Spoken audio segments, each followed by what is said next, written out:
long, but I don't wanna come down.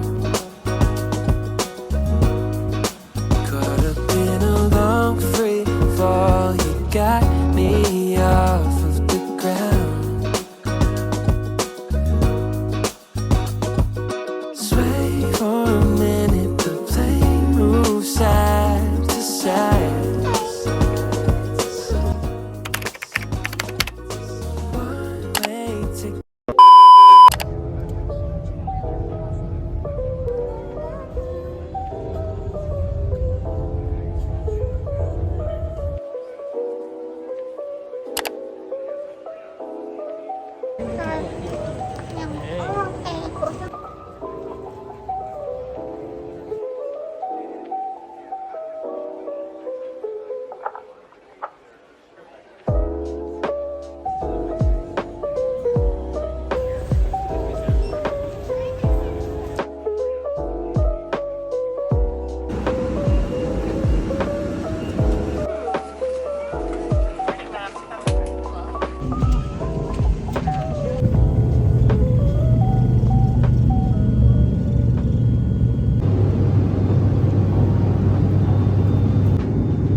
A few moments later.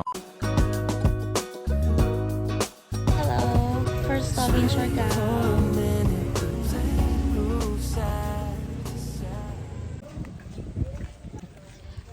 I'm gonna be out for lunch.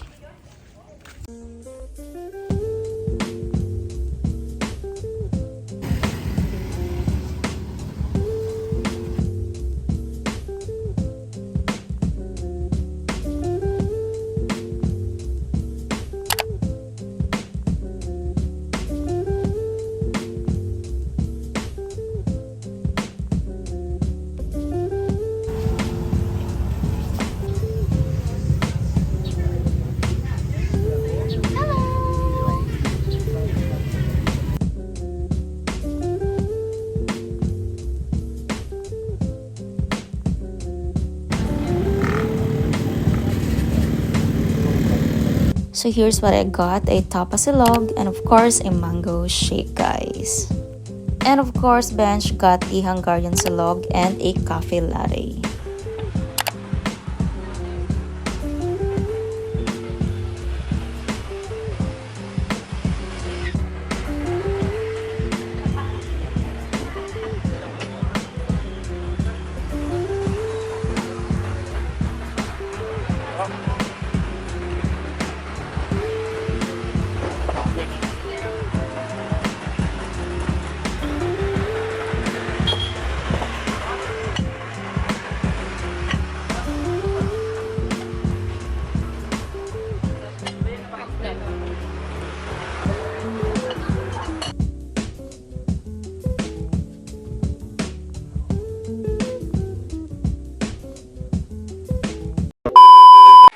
Everyone, this is Luisa and welcome back to another travel vlog. So for this vlog and the next vlogs, we are gonna be exploring the Siargao Islands. This is actually my second time here in Siargao. It was actually way back 2018 nung I first visited the island and fell in love with this majestic island of Siargao. So guys, we're gonna be exploring the Siargao Island for 4 days only. So balik din namin ng Manila is on Monday. So it's Thursday. So yun, so this is not a solo travel vlog. So kasama ko si Bench ulit dito sa trip na to. And he's actually a first timer here in Siargao.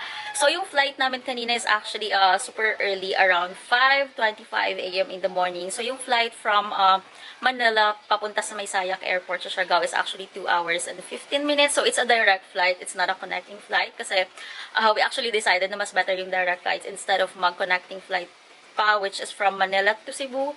So, yun, sayang din kasi yung oras. And, syempre, mapapagastos ka din kapag nag-connecting flight ka. So, other than that, so from Siargao Airport, kailangan yung magkumuha ng van transfer. So, that's actually 300 pesos per pack. So, yung travel time is actually 45 minutes lang naman papunta dito sa may General Luna. So, we're staying here at RGL Place. So, mamaya we're gonna be doing a room tour and of course, yung property tour na rin para makita nyo yung itsura ng place na to. So, yeah guys, we're super excited to explore the island for 4 days. And, of course, yung mga island hoppings, land tours, and surfing. Syempre, hindi natin dapat kalimutan yung surfing. We're gonna be doing that. And of course, try some new cafes and restaurant here. So if you wanna know more, just keep on watching.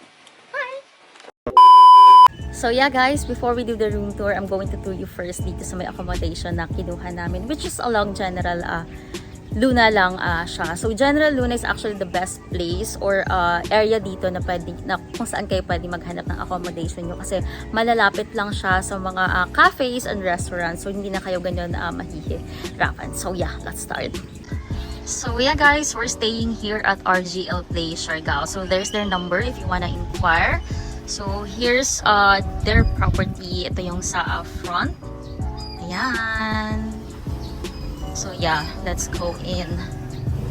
Okay, so here's their property. So mga naka-villa yung room nila dito. So our room is there sa likod ng puno na to. So ayan, they also have other rooms dito rin. So I think ito per room, hindi siya villa type. So ayan, ito yung area. So very nice, mahangin dito. So ayun, and of course, there's their reception area and of course yung restaurant na rin. So, ayan. And guys, ang laki ng bunga. I actually don't know kung anong klaseng fruit to. So, ayan. Ito yung labas ng villa namin. Okay, so let's start our villa tour. Here we go. Sorry for the noise. So, ayan. Okay, so let's start here. So there's a mirror, of course that's me. There's a cabinet here so you can store your things, yung mga damit niyo dyan. Yan. And there's a table so you can actually work here, lalo na if pupunta kayo dito sa Siargao para magbakasyon and mag-work. So good thing they have a free water then, and of course they have a very important yan kasi napakainit dito guys sa Siargao. And there's our luggages and there's the bed. So I think this is a double bed. So yun, kasyang-kasya naman kami dyan. So no worries about that. So may TV but I don't think it's working, and there's some artsy stuff. Yeah. So ito na yung kitchen niya. So actually ginawa namin siyang lagayan ng mga gadgets namin. So it's not gonna be messy. There's also a cabinet here. So if you're gonna put something in there, then go ahead. And yeah, there's the wash area. So pwede ka dito maghugas ng mga pinagkainan nyo or something. So as far as nilagay na lang namin mga toiletries namin dyan. Yes, they also have a free, not really free, you can actually use that mug or yeah, the mugs. And the last one is their bathroom. So, ito yung bathroom nila. Let's turn on the light. Ayan. So, there's the bathroom. So, it's not that small. So, ayan. Maganda naman. Okay siya. And I actually like it kasi it's malinis naman. May mirror dito. So, I guess that's a hot and cold shower. So, hindi pa namin siya natatry. So, meron naman dito yeah, pail. So I think that's pail, so I'm not really sure. And a free dish shoe. So that's actually it. So yeah. So yeah, that's it guys for our room tour. So I hope you like it. So very cheap lang dito. And if hindi naman kayo maarte sa mga accommodation nyo, it's one of the recommended accommodations dito sa may along General Luna. So you can check it out sa booking.com. Bye!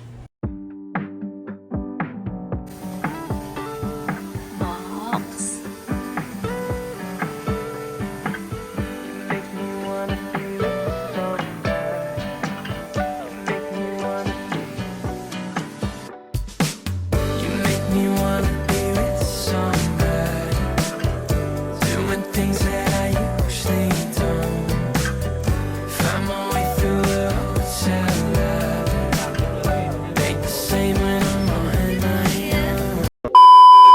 hi guys, update. It's 3:30 in the afternoon and we're now going out kasi pupunta kami sa may Catangnan Bridge. So we're gonna update you later.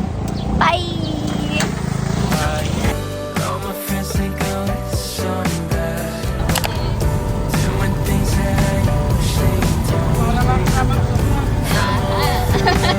Sound loud. Ain't the same when I'm on my own. Uptown on the road, I've been around before. A few moments later. Guys, we're now here at Katangnan Bridge. Sobrang aga ng punta namin. There. Wow.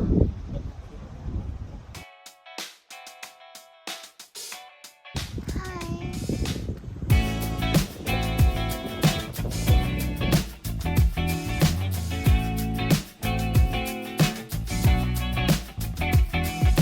What's it like inside your mind, my dear?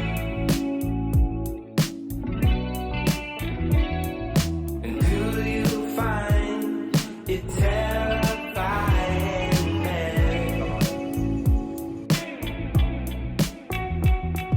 You always let me know. You always let me go my way.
Hi! Say hi to the vlog!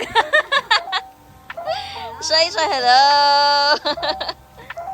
We're here at Yasis. We're gonna have dinner here.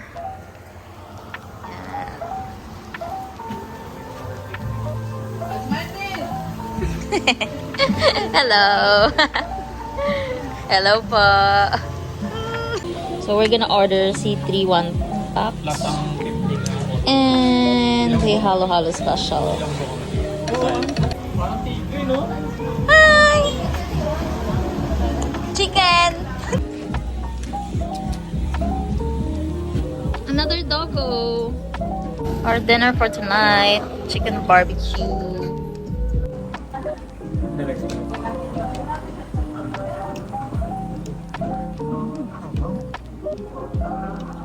Sarap na siya. Nilagyan ko ng Chili sauce.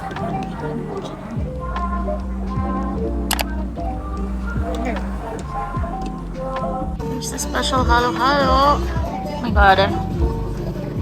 Looks so good. 28 cents. Drawer. 28 for the drone shots.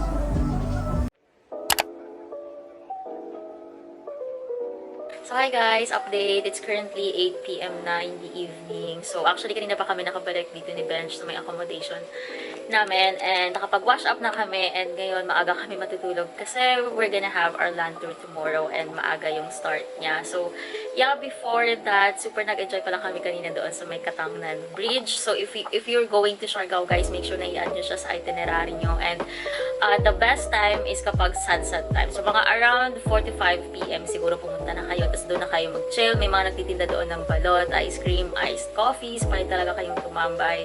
Super makakakuha kayo ng magagandang videos, pictures, and anything you want. May mga nag-skate din doon. So, super mag-enjoy talaga kayo doon. So, yeah, after Katangnan, pumunta na lang kami bumalik kami ng General Luna. Then, naghanap kami ng place for dinner. So, yung Yasis Siargao. So, very masarap yung chicken barbecue nila doon and yung special halo-halo. So, pwede nyo i-add doon sa mga places or cafes or restaurants na gusto nyo puntahan dito sa Siargao. So, yun guys, update na lang namin kayo tomorrow sa land tour namin at kung anong mangyayari sa land tour namin. So, yun guys. Good night!